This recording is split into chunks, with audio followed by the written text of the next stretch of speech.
ಸ್ನೇಹಿತರೆ ನಮಸ್ಕಾರ ಎಲ್ಲರಿಗೂ ವೆಲ್ಕಮ್ ಟು ಎಜ್ ಟೆಕ್ ಕನ್ನಡ ಯೂಟ್ಯೂಬ್ ಚಾನಲ್. ಇವತ್ತಿನ ಈ ಒಂದು ವಿಡಿಯೋದಲ್ಲಿ ರಾಜ್ಯ ವಿದ್ಯಾರ್ಥಿ ವೇತನ ತಂತ್ರಾಂಶ 2025-26ನೇ ಸಾಲಿನ ವಿದ್ಯಾರ್ಥಿ ವೇತನಕ್ಕೆ ಅರ್ಜಿ ಸಲ್ಲಿಸಲು ಹೋದಾಗ ಹೊಸ ಅಪ್ಡೇಟ್ ಬಂದಿದೆ. Check your NSP one time registration OTR number ಅಂತ ಹೇಳಿ ಫೈನಲ್ ಸ್ಟೇಜಲ್ಲಿ ನಿಮ್ಮ ಅರ್ಜಿ ಸ್ಟಾಪ್ ಆಗ್ತಾ ಇದೆ. ಈ ವಿಡಿಯೋದಲ್ಲಿ ನಾನು OTR ನಂಬರ್ ರಿಜಿಸ್ಟರ್ ಮಾಡಿಕೊಂಡು SSP ಆಗಿ ಸ್ಕಾಲರ್ಶಿಪ್ಗೆ ಯಾವ ರೀತಿ ಅಪ್ಲೈ ಮಾಡೋದು ಅಂತ ಸಂಪೂರ್ಣವಾಗಿ ತಿಳಿಸ್ಕೊಡ್ತಾ ಇದ್ದೀನಿ. ವಿಡಿಯೋನ ಸ್ಕಿಪ್ ಮಾಡ್ದಂಗೆ ನೋಡಿ. ನೀವೇನಾದರೂ ಫಸ್ಟ್ ಟೈಮ್ ನಮ್ಮ ಚಾನಲ್ ನೋಡ್ತಾ ಇದ್ದೀರಿ ಅಂದರೆ ದಯವಿಟ್ಟು ನಮ್ಮ ಚಾನಲ್ನ ಸಬ್ಸ್ಕ್ರೈಬ್ ಮಾಡ್ಕೊಳ್ಳಿ. ನಿಮಗೆ ಫ್ಯೂಚರಲ್ಲಿ ನಿಮಗೆ ಹೆಲ್ಪ್ ಆಗುತ್ತೆ. ಸ್ನೇಹಿತರೆ ಬನ್ನಿ ವಿಡಿಯೋನ ಮುಂದುವರ್ಸೋಣ. ಈ ವಿಡಿಯೋದಲ್ಲಿ ನಾನು ಮೊಬೈಲ್ನಲ್ಲೇ ಹೇಗೆ ಈಸಿಯಾಗಿ ನೀವು OTR ನಂಬರ್ ಪಡ್ಕೊಳ್ಳೋದಂತ ಸಂಪೂರ್ಣವಾಗಿ ತಿಳಿಸ್ಕೊಡ್ತಾ ಇದ್ದೀನಿ. ನಿಮ್ಮ ಫೋನಲ್ಲಿ ಗೂಗಲ್ ಪ್ಲೇಸ್ಟೋರ್ ಅಂತ ಒಂದು ಆ್ಯಪ್ ಇರುತ್ತೆ. ನೀವು ಗೂಗಲ್ ಪ್ಲೇಸ್ಟೋರ್ನ ಓಪನ್ ಮಾಡ್ಕೊಳ್ಳಿ. ಅಲ್ಲಿ ಸರ್ಚ್ ಬಾರ್ಗೆ ಬಂದು NSP OTR ಅಂತ ನೀವು ಅಲ್ಲಿ ಟೈಪ್ ಮಾಡಿ ಸರ್ಚ್ ಮಾಡಬೇಕಾಗುತ್ತೆ. ನಿಮ್ಗೆ ಇಲ್ಲಿ ಕಾಣ್ತಾ ಇದೆಯಲ್ಲ NSP OTR ಅಂತ ಈ ರೀತಿ ಸಿಂಬಲ್ ಇರ್ತಕ್ಕಂಥ ಆ್ಯಪ್ನ ನೀವು ಇಲ್ಲಿ ಇನ್ಸ್ಟಾಲ್ ಮಾಡ್ಕೋಬೇಕಾಗುತ್ತೆ. ವೆಯ್ಟ್ ಮಾಡಿ, ನಾನು ಕೂಡ ಇನ್ಸ್ಟಾಲ್ ಮಾಡ್ಕೊತಾ ಇದ್ದೀನಿ. ಇನ್ಸ್ಟಾಲ್ ಮಾಡ್ಕೊಂಡಿದ ನಂತರ ನೀವು ಓಪನ್ ಅಂತ ಮಾಡ್ಕೋಬೇಕಾಗುತ್ತೆ. ಓಪನ್ ಮಾಡ್ಕೊಂಡಿದ ನಂತರ ನ್ಯಾಷನಲ್ ಸ್ಕಾಲರ್ಶಿಪ್ ಪೋರ್ಟಲ್ ಅಂತ ಈ ರೀತಿ ನಿಮಗೆ ಇಂಟರ್ಫೇಸ್ ಓಪನ್ ಆಗ್ತದೆ. ಸ್ನೇಹಿತರೆ ಇಲ್ಲಿ ನೀವು ಫಸ್ಟ್ ಟೈಮ್ ರಿಜಿಸ್ಟ್ರೇಷನ್ ಮಾಡ್ತಾ ಇದ್ದೀರಿ ಅಂದರೆ ಇಲ್ಲಿ ಎರಡನೇ ಆಪ್ಷನ್ ರಿಜಿಸ್ಟರ್ ಅಂತ ಇದೆ ನೋಡಿ. ನೀವು ಆ ಆಪ್ಷನ್ನ ಕ್ಲಿಕ್ ಮಾಡ್ಕೋಬೇಕಾಗುತ್ತೆ.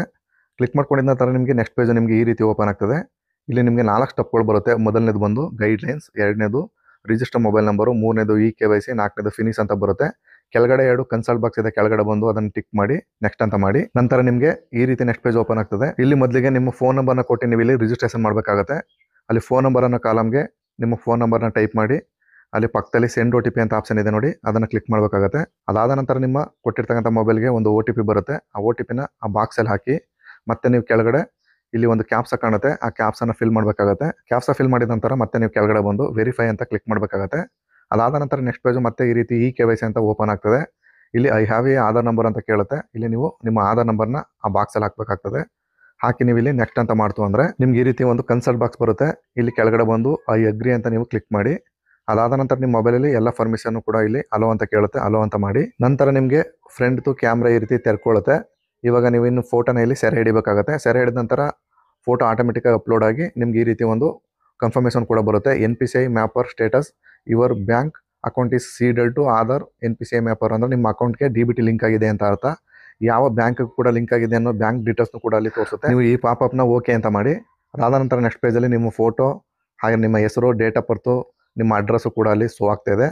ಅದಾದ ನಂತರ ಇಲ್ಲಿ ಕೆಳಗಡೆ ಬಂದು ನೀವಿಲ್ಲಿ ನಿಮ್ಮ ಮದರ್ ನೇಮ್ SSLC ಮಾರ್ಕ್ಸ್ ಕಾರ್ಡಲ್ಲಿ ಯಾವ ರೀತಿ ಇದೆ ಆ ರೀತಿ ನಿಮ್ಮ ತಂದೆ ತಾಯಿ ಹೆಸರನ್ನ ಹಾಕಬೇಕು. ಮೊದಲಿಗೆ ನಿಮ್ಮ ತಾಯಿ ಹೆಸರು, ಅದಾದ ನಂತರ ನಿಮ್ಮ ತಂದೆ ಹೆಸರನ್ನ ಹಾಕಿ. ಇಲ್ಲಿ ಇಮೇಲ್ ID ನ ಹಾಕೋ ನೆಸೆಸರಿ ಇಲ್ಲ. ಅದಾದ ನಂತರ ನೀವು ಕೆಳಗಡೆಯಲ್ಲಿ ನೆಕ್ಸ್ಟ್ ಅಂತ ಮಾಡಿ. ಸಿಂಪಲ್ ಸ್ನೇಹಿತರೆ, ಇಷ್ಟೇ. ಈಗ ನೋಡಿ, you have a successfully filled from your OTR number ಅಂತ ಹೇಳಿ ಒಂದು OTR ನಂಬರ್ ಕೂಡ ಇಲ್ಲಿ ಜನರೇಟ್ ಆಗುತ್ತೆ. ಈ OTR ನಂಬರ್ನ ಬಳಸ್ಕೊಂಡು ನೀವು ಸ್ಕಾಲರ್ಶಿಪ್ಗೆ ಸಕ್ಸಸ್ಫುಲ್ಲಾಗಿ ಅಪ್ಲೈ ಮಾಡ್ಬೋದು. ಈಗ SSP ಪೋರ್ಟಲ್ಗೆ ಬಂದಿದ ನಂತರ ಅಲ್ಲಿ ನೀವು ಲಾಗಿನ್ ಮಾಡಿಕೊಂಡು ನೀವು ಮೊದಲೇ ಅಪ್ಲೈ ಮಾಡಿರ್ತಕ್ಕಂಥ ಎಲ್ಲ ಸ್ಟೆಪ್ಗಳು ಕಂಪ್ಲೀಟ್ ಆಗಿದೆ ಒಂದ್ಸರಿ ಚೆಕ್ ಮಾಡ್ಕೊಳ್ಳಿ. ಇಲ್ಲಿ ನೋಡ್ಬೋದು 4 ಹಂತಗಳು ಕಂಪ್ಲೀಟ್ ಆಗಿದೆ. 5ನೇ ಹಂತದಲ್ಲಿ ಇದು ಸ್ಟಾಪ್ ಆಗಿದೆ. ನಾನೀಗ 5ನೇ ಹಂತದ ಅಪ್ಲೈ ಅಂತ ಕ್ಲಿಕ್ ಮಾಡ್ಕೊತಾ ಇದ್ದೀನಿ. ಕ್ಲಿಕ್ ಮಾಡ್ಕೊಂಡಿದ ನಂತರ ಇಲ್ಲಿ ನೋಡ್ತಾ ಇರ್ಬೋದು ನೀವು check NSP one time registration OTR number ಅಂತ ತೋರಿಸ್ತಾ ಇದೆ. ನೀವು ಅಲ್ಲಿ ರಿಜಿಸ್ಟರ್ ಮಾಡ್ಕೊಂಡಿರ್ತಕ್ಕಂಥ OTR ನಂಬರ್ನ ಈ ಬಾಕ್ಸಲ್ಲಿ ಹಾಕಿ ಇಲ್ಲಿ ಸಬ್ಮಿಟ್ ಅಂತ ಕ್ಲಿಕ್ ಮಾಡ್ತು ಅಂದರೆ ನಿಮ್ಗೆ ಈ ರೀತಿ ಸಕ್ಸಸ್ಫುಲ್ಲಾಗಿ ಸಬ್ಮಿಟ್ ಆದ ನಂತರ ನಿಮಗೆ ಒಂದು ಪ್ರಿವ್ಯೂ ಕೂಡ ಓಪನ್ ಆಗ್ತದೆ. ಸ್ಕಾಲರ್ಶಿಪ್ ಪ್ರಿವ್ಯೂ ನೀವು ಹಾಕಿದಂಥ ಎಲ್ಲ ಬಾಕ್ಸ್ಗಳು ಕರೆಕ್ಟಾಗಿ ಫಿಲ್ ಆಗಿದೆ ಅಂತ ಒಂದ್ಸರಿ ಚೆಕ್ ಮಾಡ್ಕೊಳ್ಳಿ. ತದನಂತರ ಇಲ್ಲಿ ಕೆಳಗಡೆ ಬಂದು ಅಲ್ಲಿ ಒಂದು ಕನ್ಸಲ್ಟ್ ಬಾಕ್ಸ್ ಇದೆ, ಅದನ್ನು ಕ್ಲಿಕ್ ಮಾಡಿಕೊಂಡು ಇಲ್ಲಿ ಕೆಳಗಡೆ ಸಬ್ಮಿಟ್ ಅಂತ ಮಾಡಬೇಕಾಗುತ್ತೆ. ಸಕ್ಸಸ್ಫುಲ್ಲಾಗಿ ಸಬ್ಮಿಟ್ ಆದ ನಂತರ ಮತ್ತೆ ನೀವು ಇಲ್ಲಿ ಪ್ರಿಂಟ್ ಅಕ್ಲಾನ್ಮೆಂಟ್ ಅಂತ ಒಂದು ಆಪ್ಷನ್ ಕಾಣ್ತಾ ಇದೆ. ಆ ಆಪ್ಷನ್ನ ಕ್ಲಿಕ್ ಮಾಡಿಕೊಂಡ್ರೆ ನಿಮ್ಗೆ ಇಲ್ಲಿ ಒಂದು PDF ಅಂದರೆ ನೀವು ಹಾಕಿದಂಥ ಅರ್ಜಿದ ಫಾರಮ್ ಒಂದು ಓಪನ್ ಆಗ್ತದೆ. ಈ PDFನ ನೀವು ಇಲ್ಲಿ ಡೌನ್ಲೋಡ್ ಮಾಡ್ಕೋಬೇಕಾಗತ್ತೆ. ನಿಮ್ಮ ಫ್ಯೂಚರ್ ರೆಫರೆನ್ಸ್ಗೋಸ್ಕರ ಈ ಕಾಪಿನ ನೀವು ಇಲ್ಲಿ ಡೌನ್ಲೋಡ್ ಮಾಡ್ಕೊಳ್ಳಿ. PDF ಅಲ್ಲಿ ಬೇಕಾ Excel ಬೇಕಾ ಅಂತ ಕೇಳುತ್ತೆ. ನಿಮ್ದು ಯಾವ ರೀತಿ ಬೇಕು, PDF ಅಲ್ಲಿ ಬೇಕಿತ್ತು ಅಂದರೆ PDF ಅಂತ ಚೂಸ್ ಮಾಡಿಕೊಂಡು ಈ ರೀತಿ ಡೌನ್ಲೋಡ್ ಮಾಡ್ಕೊಳ್ಳಿ. ಸ್ನೇಹಿತರೆ ಇಷ್ಟು ಈಸಿಯಾಗಿ ನೀವು OTR ನಂಬರ್ ರಿಜಿಸ್ಟ್ರೇಷನ್ ಮಾಡಿಕೊಂಡು ಸ್ಕಾಲರ್ಶಿಪ್ಗೆ ಅಪ್ಲೈ ಮಾಡ್ಬೋದು. ಇದಾಗಿತ್ತು ಈ ವಿಡಿಯೋದ ಮಾಹಿತಿ. ಈ ಮಾಹಿತಿ ನಿಮ್ಗೆ ಇಷ್ಟವಾಗಿದ್ರೆ ದಯವಿಟ್ಟು ನಮ್ಮ ಚಾನಲ್ನ ಸಬ್ಸ್ಕ್ರೈಬ್ ಮಾಡ್ಕೊಳ್ಳಿ.